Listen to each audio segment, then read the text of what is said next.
একটা চমৎকার জিনিস দেখবেন, দুনিয়া বহু জায়গায় দেশে বিদেশে ঘুরতে গিয়ে চলতে গিয়ে কিছু মানুষ আপনার সামনে আসবে, চেহারা দেখে মনে হবে তারা যেন কোথায় আপনি দেখেছেন। অনেক সময় আউট অফ কিউরিওসিটি আপনি জিজ্ঞেস করে বসবেন, ভাই আপনার পরিচয়টা একটু বলবেন দয়া করে। কেন? ওই যে কোথায় যেন আপনাকে দেখেছি। তো বলে যে আমি অমুক। এখন আর হিসাব মিলেন, এই লোকের সাথে এইভাবে তো আমার দেখা হওয়ার কোনো সুযোগ ছিল। আল্লাহ ভালো জানেন সেই রুহের জগতে একসাথে ছিলাম, সেইটাই কিনা আল্লাহ ভালো।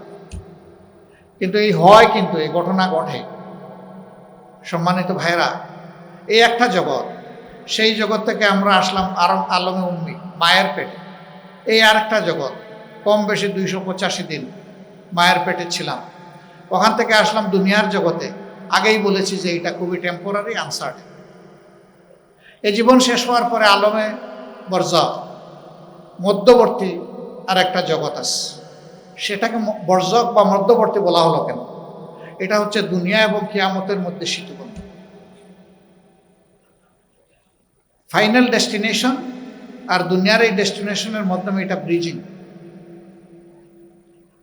এই জীবন থেকেই মূলত মানুষের প্রাপ্তি শুরু হয়ে যায়। ফামান ইয়ামাল মিসকালা যাররাতিন খাইরান ইয়ারা ওয়া মান ইয়ামাল মিসকালা যাররাতিন শাররান ইয়ারা।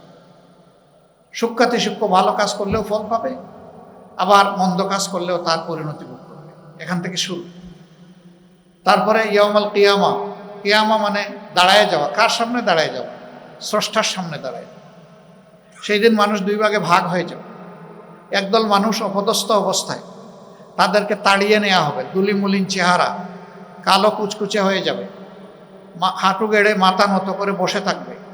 আল্লাহ তাআলা তাদের দিকে তার নূরের দৃষ্টি দিয়ে তাকাবেন।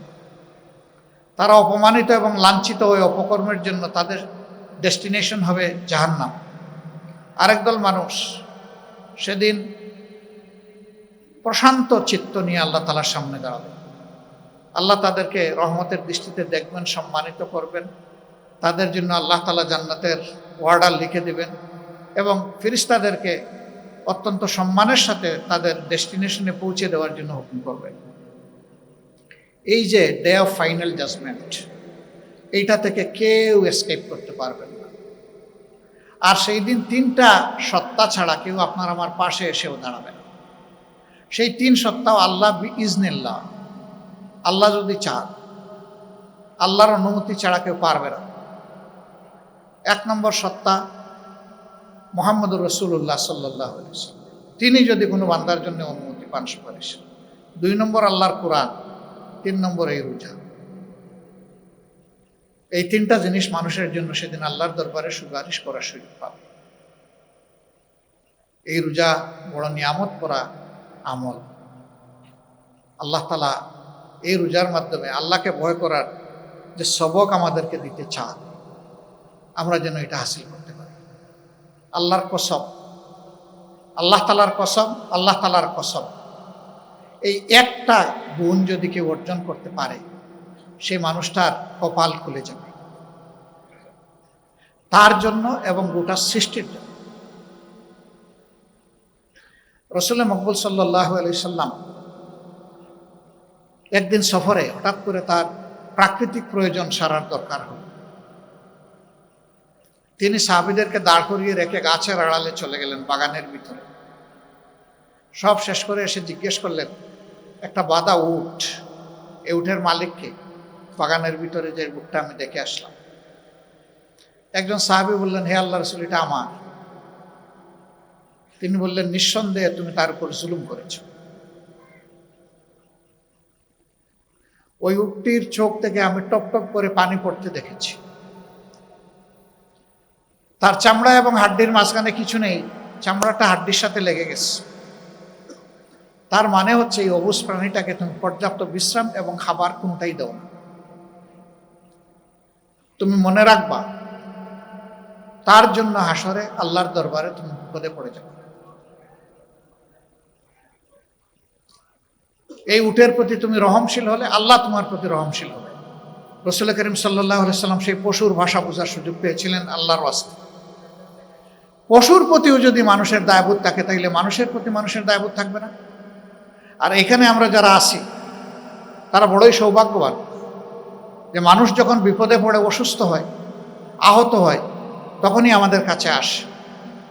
আসার পরে যে মানুষটা আমাদের কাছ থেকে শান্তি পাবে, আরাম পাবে, সিনসিয়ার ট্রিটমেন্ট পাবে, ও মুখ দিয়ে বলুক না বলুক, সেই মানুষের দোয়া আপনি পাবেন আলহামদুলিল্লাহ।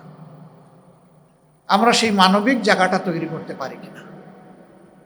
আল্লাহ আমাদেরকে যে বিবেক দিয়েছেন, সেই বিবেক অনুযায়ী আমরা দুনিয়ার সামনে একটা মডেল উপস্থাপন করতে পারি। ওয়েস্টার্ন বিশ্বে আমি এই কথাটা বারবার বলেছি, তারা বলে doctors next to the god. Allah তাআলা জীবন দেন আর ডাক্তার আমার জীবনটাকে সুস্থ রাখে। তারা দুইটা জায়গায় গেলে নিজেকে নিরাপদ মনে করে, একটা হাসপাতাল আর একটা পুলিশ। আমরা আমাদের জায়গাটা সুন্দর করতে পারি কিনা, বিবেক অনুযায়ী চলতে পারি কিনা, আল্লাহকে ভয় করে চলতে পারি কিনা।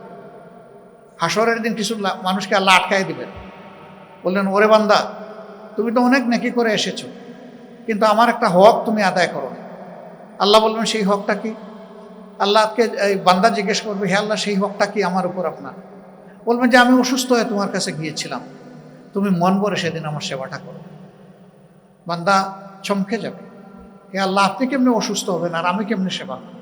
বলে হ্যাঁ আমি না তো, আমারই একটা বান্দা অথবা বান্দি তোমার কাছে অসুস্থ হয়ে গিয়েছে, তুমি তার সেবা করলেই আমার সেবা করা হবে। তুমি সেদিন যেহেতু তার সেবা করো নাই, আমার হকও তুমি আদায় করো। আমরা আটকা পড়েছি। সম্মানিত ভাই বোনেরা, এই জায়গাটায় আমি অনুরোধ করব যে স্বচ্ছতা, বিবেকবোধ, দায়বোধ এবং দরদ নিয়েই যদি আমরা মানুষের প্রতি চিকিৎসার হারটা বাড়িয়ে দিই, আল্লাহ তাআলা দুনিয়ায়ও আমাদেরকে সম্মানিত করবেন, আখিরাতেও সম্মানিত করবেন। আর যে মানুষগুলো আমাদের কাছে আসবে, তারা মনে অন্তরে একটা তৃপ্তি নিয়ে, প্রশান্তি নিয়ে আমাদের কাছ থেকে। আমাদের ভাই ডাক্তার অধ্যাপক ডাক্তার ইদ্রিস আলী, তিনি কেমন ছিলেন আমরা সবাই জানি। আমরা রোগী পাঠাতাম, ফিডব্যাক গিয়ে বলতো, ওনাকে দেখা মাত্র, কথা শোনা মাত্র আমার অর্ধেক রোগ শেষ হয়ে গেছে, বাকি অর্ধেক দোয়া করেন চিকিৎসার মাধ্যমে যেন আমি প্রশমন পাই। তা আমাদেরই তো ভাই, তিনি যে আদর্শটা সেট আপ করতে পারলেন, আমরাও পারব ইনশাআল্লাহ। আমি সেই প্রত্যাশা আপনাদের কাছে রাখলাম। আল্লাহ তাআলা আপনাদের সকলকে দেহের নয়, শুধু মনের চিকিৎসা করার সেই সুযোগটাও দান করুন এবং মানুষের দোয়া লাভ করার সুযোগ আল্লাহ তাআলা আপনাদেরকে দান করুন।